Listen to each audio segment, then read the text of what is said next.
Hello guys, good morning. Today is Sunday and guess what? 8 a.m. pa lang, malakas na yung ulan. So for today's video guys, samahan niyo ako sa kung anong gagawin ko ngayong Sunday since walang trabaho. So, first is mag-cleanse. Yan yung ininom ko every morning. And after that, iniinom ko na. Syempre, nag-iisip na naman tayo kung ano yung uulamin dahil yan yung pinaka-challenges na araw, everyday, lagi mong iniisip kung ano yung uulamin, yung ulam na magtatagal ng hanggang 1 linggo, lalo na kapag andito ka sa Manila, kailangan mong magtipid. So after that guys, so kailangan natin mag skincare and yung ginagamit kong rejuvenating is yung Beauty Vault.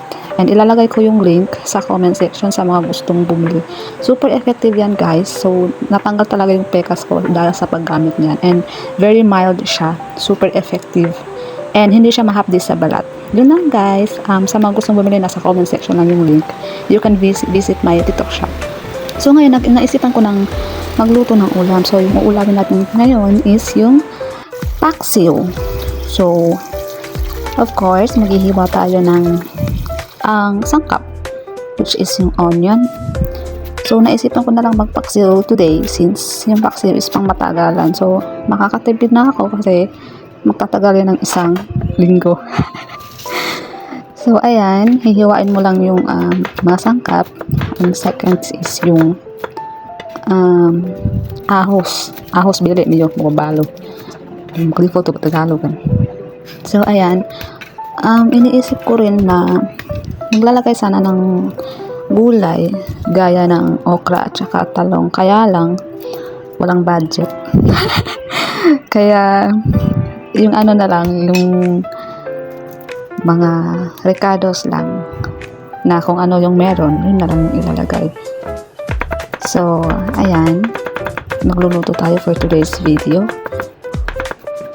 And naglalagay din ako ng maraming luya kasi gusto ko yung medyo maanghang, yung parang medyo may konting sipa.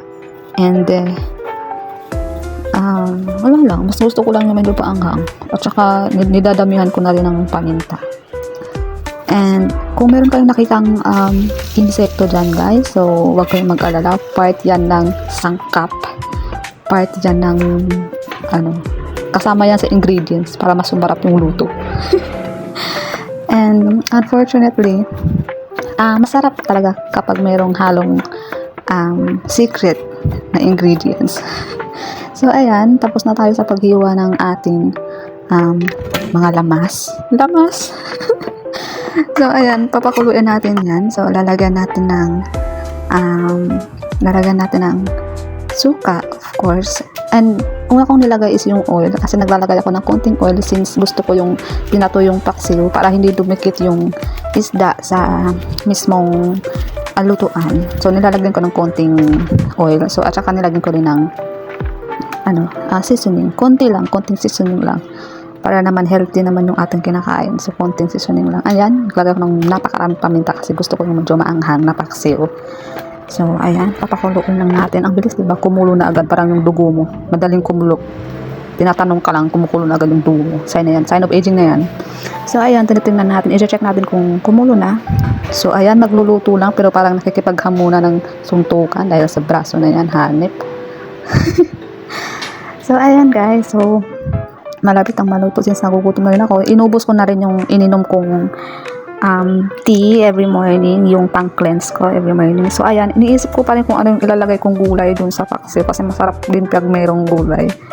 And yun nga, okra sana yung ilalagay ko, kaya lang wala tayong budget, wala pang ano. So lumabas ako guys, tingnan ko baka pwede itong ilagay dun sa paksiw. Ayan, meron ding alugbati dyan sa labas. Feeling ko masarap din siguro yan ihalo dun sa paksiw kasi wala namang gulay.